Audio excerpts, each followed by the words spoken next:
cup competitions, and there's been a lot of talk about Pochettino didn't take the Carabao Cup seriously. We talked at length about a month ago about how maybe Mourinho uses that though as a catapult for his team. You got to start somewhere. You just can't say I'm going to go win Champions League after not winning anything for 20 years and decide that that's your goal. It's nice to have that goal, and we set our sights so high that even failure will have an echo of glory in it. We get all that, but you have to start somewhere.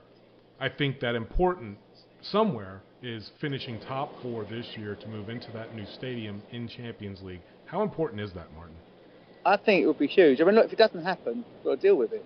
But I think it will be really important in terms of just ensuring that there's no whole-scale loss of players over the summer. I think there'll be a couple who go. Rose clearly wants out, which is fair enough. He's been there for a few years, and if he wants to go, and someone's willing to pay the money that Daniel accepts, and he goes. But you don't want to lose too many. You want to have something to attract players to want to join the club over the summer as well. And the stadium and Champions League football combined would do that. But also, it is competitive. There's 6 teams who expect to be in the Champions League now. That is their focus every year, and they can't all be in it. So therefore, you've got to be realistic and sensible about the possibility that you might just fall short. Because sometimes you just fall short. Yeah, it's true. Last question I have on the book. You had an opportunity, obviously, to talk with Poch, and I'm really interested to see how you felt about him. We got to talk to Guillaume the day that he released his book a few weeks ago. Such a wonderful opportunity for us. Many of the other podcast guys wrote me and said, what a coup that you got him on release day. Good for you guys. So you had an opportunity also to speak with Pochettino from time to time. What do you really make of him? I think he's great. I think he's a player's manager. I think he's intense. I think he's got a sense of destiny. I think he's someone who believes that he is a leader of men and will make them better. And that message is one that perpetrates and percolates throughout the entire place. He's the first manager who's actually got Daniel Levy that Tottenham have had. Understands what Daniel's about, and Daniel buys into him as well. So you've suddenly got unity and certainty at the top of the club, which you haven't had. But as a character, the intensity is frightening. He wants it every time right. He doesn't settle for second best. He's not one of those who moans and screams at referees too much. He accepts that decisions go all ways, even if he doesn't like them. He'll talk about bad calls, but he doesn't ever make excuses and give players justification for playing poorly. He makes them set their own parameters, their own boundaries, their own goals. But he believes that they will rise to the challenge because he wants them to rise to that challenge, that they don't want to let him down. And then it works. Yeah. That's right, and I think that's why patience. We need to ask the fans for patience, and again, it's a different generation out there. It's instant gratification, and like I say, it's a small blip, and we'll get over it. So I have one last question before we let you get on with your day, and again, thank you very much for the copy of the book. And again, I picked mine up this morning at the pub, so I've only just read a chapter or two. You got through the foreword, Martin. That's as far as he's gone. And the prologue, I mentioned the non-seat belted Cortina, so I validated that. Jermaine Defoe doing the forward, he's one of my all-time favorite Spurs fans. I've met him a number of times. In fact, I've got a game-worn jersey in my office of his, and he talks. Obviously, his fondness for Spurs is unquestionable, and he talks about his favourite match and probably his career high, scoring 5 goals in a half against Wigan in the 9-1 win. What of all the matches you've seen at White Hart Lane is your best memory, your best match? Bizarrely, in some ways, it'd be one we lost. The Everton game in '85, when I left school a bit early, and the title decider effectively in February, where we played them in December when we were due to. We'd have smashed them, so we were flying, and it got called off because of snow. But I remember 48,000 standing on the shelf, this incredible atmosphere, the game that could have gone either way. It was that tight. It was a really, really good game of football. They edged it. And it was the memory of a young kid and his dad. And I'd have been sort of 17, 18 at the time. And the dad was in bits disappointed, a Spurs fan, and his son was an Everton fan with this massive beaming smile on his face that his team had won. And for me, that's what football has to be about. And I saw some wonderful games. I saw Hoddle's goal against Oxford when he went round, went from halfway, did them all, went round the keeper. I saw the UEFA Cup final in '84 being there. I was there for Bale destroying Maicon in the Champions League. I've seen them go 3-up against United and City and lose both games, things like that. Don't remind me. Some moments of sheer wonder and joy. And it all becomes part of your anthology of life.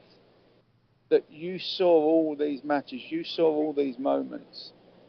And it had a massive impact. And in some ways, the final game was the perfect way to end. A, they played United. B, they won. And they didn't often beat United for many years. They couldn't beat them at all. But it was the only time I've ever been to a game where the game wasn't the main event. The game was just a gateway to the main event, which was the chance for all of us who'd been there for all those years to say goodbye. And, the climatic conditions with the rainbow that came out at the end of the game after the rain, and that just sitting there, standing in that emptied stadium at the back of the main stand, looking down, nobody else apart from a handful of people inside, and thinking to myself, I'll never come here again. And that was quite tough. And so of all the memories, all the games, I think, that early one I said in 84-5 against Everton, but the final match, because of what it symbolised, is something that I will take with me till my final breath. That's awesome. It is awesome. That's pretty amazing. I remember the day after that match, we were very fortunate enough to have Theo Delaney, who helped orchestrate a lot of those closing ceremonies.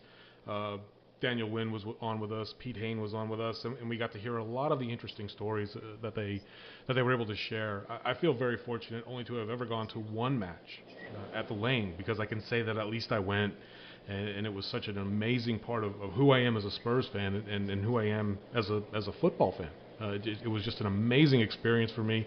It had to be a very, I won't say depressing or a sad time, because we're also looking forward to this new ground. The stadium itself did become a little bit aged and old to some people. It needed an upgrade, and they couldn't do anything with the infrastructure that stadium had. So here we are today, looking at pictures about every week of the Park Lane stand is just about done now, and they've got all of this other infrastructure that's going on, not only as part of the stadium, but as part of an entire Northumberland development project. And kudos to the club for going the extra mile for the community's sake, as well as the new stadium.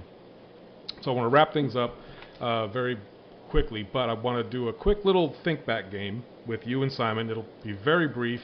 Cool. Martin, you're our guest, so I'm going to have you go first on all of these. What I want to do is I'm going to read 6 names, and then I want you to answer back. When you think of that player, which shirt do you picture them in? So we're in an era now where they change the shirt every single year, times 3. So just something fun to do. Then we'll start off with, of course, Glenn Hoddle. Right. Well, there's lots of them. I think actually 78, that Admiral kit with the Admiral stripe with the crown down the side, because it was the first kit I got as a kid. Me too. Me too. So that was it. I know he played in all the others. The Coxwell Teeth one, and there was the Hummel one. The nightmare of the '87 Cup final when they only half of them had the adverts on, had the sponsor's name on the shirt, and the other half didn't. But yeah, it would be that Admiral kit definitely. What about you, Simon? The Hummel kit. The chevrons across, that's my all-time favorite shirt. I have so many, and I actually did a home shirt poll on Twitter, and unfortunately the new Nike kit beat all of them. And again, it probably shows the audience out there now, some of them don't remember the April shirt or the Hummel shirt, but those two were in the Final Four along with the Puma shirt from the first Champions League season.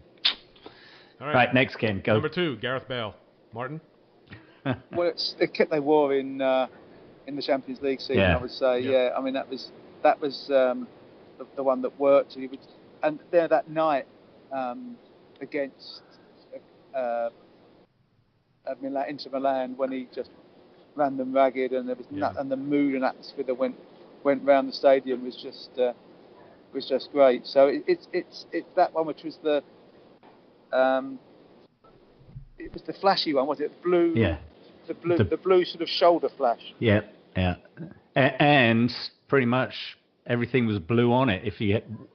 For the Champions League, it was the Investec logo, so no one can complain about that red dot that was in the Orasma logo on the Premier League shirt. I'd agree for that one, Ken, although I thought he looked smart in the first Under Armour kit, but I have a bad memory of that because that was his last season. That's true. Number 3. Now, this one's going to be a little more difficult because he's had a few different stints with the club. Martin, Jermaine Defoe. Oh, the one 2005-06 kit with the blue sleeves. The last Kappa kit? Yeah. Yeah. I think that's because he came in 2004, didn't he? 2003-04 when Peliti was in charge after Glenn had been sacked. But that was one of those kits that I like that. What about you, Simon? Well, since the shirt I have signed by him on my wall is the one from the season when he banged in the 5 goals, I'm going to go with that sentimental approach. It's the one with the Puma shirt with the yellow down the slit, the inside of with the Mansion body. Logo, right? It's turned around, but it is, I think, Mansion. Yeah, I think for me, because I didn't see him until later on, the first or the last really HP kit that had the little it was the circular blue and white neckline, but then it went straight down the middle a little bit. That's the one that I kind of picture him in. All right, David Ginola. Martin? Well, it was there were some bad kits in that time, weren't there? Aptly named Pony. Yeah. Which one would you go with? I suppose he was there, wasn't he, for the George era? So it would have been that one. They played in the League Cup winning season with the big Holston logos, sort of wavy pattern on the sleeves that didn't go all the way down. That was the Adidas, right? Yeah. Yeah, the Adidas one. But you, Simon? I liked the shirt at the time. It was the second Pony home shirt, and I pulled it out. It was all ribbed, and it was a strange jersey to wear. The sleeves kind of bunched in around the cuff, but and I think that was also the shirt he wore when he scored that goal against Barnsley in the FA Cup, when he just waltzed his way into the box, all Ricky Villa-like. But and he seemed to wear it out doing the Glenn Hoddle thing, but it flowed around his waist, unlike the Coq Sportif or the Hummels that Glenn wore, that kind of hugged around his waist. This one just flowed around. It again, as Martin said, Pony were literally living up to their name with the shirts, but that one for me, for Ginola. I believe that one had the full shielded badge on it too, didn't it? It did? Yeah. You're right, it did. Right. It did have the full embroidered shield. All right, last one, and I know what mine is, because it's Schoolboy's own stuff, but Paul Gascoigne. Right, well that's it was an incredible series, big season when he came, because they were a team that suddenly you thought could do something. So that is the kit with the sort of chevrons on the sleeve. For me, the sort of blue chevrons, it was a white kit, wasn't it? With the 90, that was the one. The one they went when they got to the cup. That was the last. That was our last of